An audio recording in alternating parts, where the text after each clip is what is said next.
Thank you. Thanks for the opportunity. So I'm a 52-year-old male, well, the last time I checked.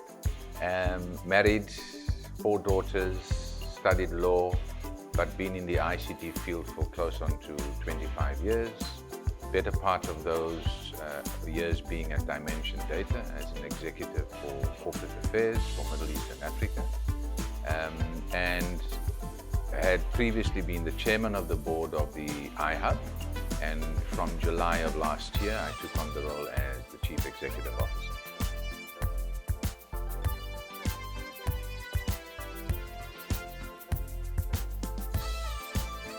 So the iHUB, for all intents and purposes, could be viewed as it is an incubator, and our role in the equation is essentially that of providing the necessary infrastructure, allowing incubatees who have a passion for ICT.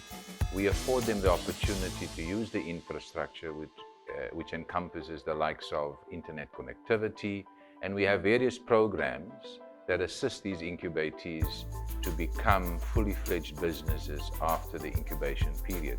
So in a nutshell, it's an infrastructure that lends itself to assist incubatees and the youth to improve on their ICT skills, but more particularly around how they take the innovation that they're really wanting to pursue, and us assisting them in the various components or phases of that growth.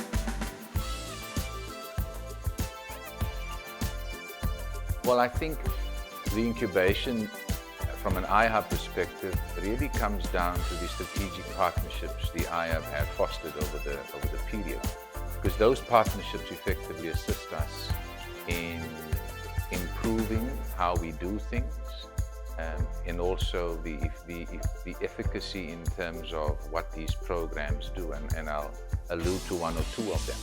So two of our strategic partnerships. One is with an entity called the Incubator Trust.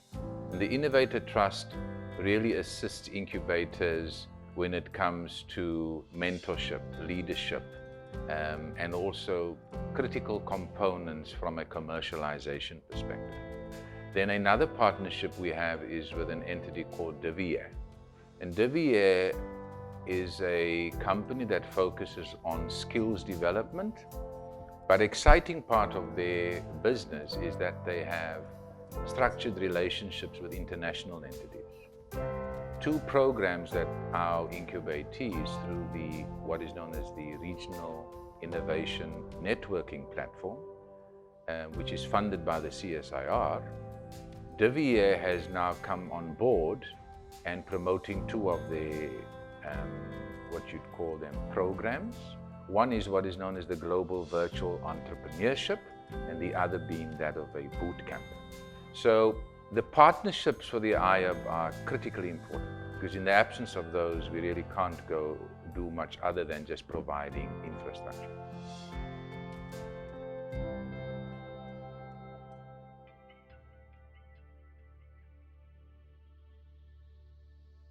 So ours is really, we have competition in the market, which is always a healthy aspect. So ours, in terms of how do we entice incubatees, you would appreciate that social media plays a critical role in the current economic climate and business. I think with the advent of COVID, we were forced to do things differently and be a bit more creative in how we manage both opportunities and related. So ours is really over the next in about 2 months' time, we'll be relocating from where we are currently in Quanto Towers to new premises, which is in Ring Road, which is an area called Green Acres. And the reason for that move the move from a board perspective is essentially twofold. One, it's about accessibility. And I think more importantly, it's about a safety aspect. Incubation by its very nature, or incubatees by their very nature, want to spend up to 24 hours a day in the incubator and not an 8 to 4 or 8 to 5. So those premises with the necessary infrastructure and related would afford incubatees to do that. So also the move to Green Acres affords us an opportunity to to focus on other, if you want to call it, race groups, which is not necessarily the right word, but we then can appeal to the colored community, or so-called colored community, the so-called Indian community, the so-called white community. So the incubator then becomes a combination of all, and can be viewed and supported, embraced as an inclusive incubator.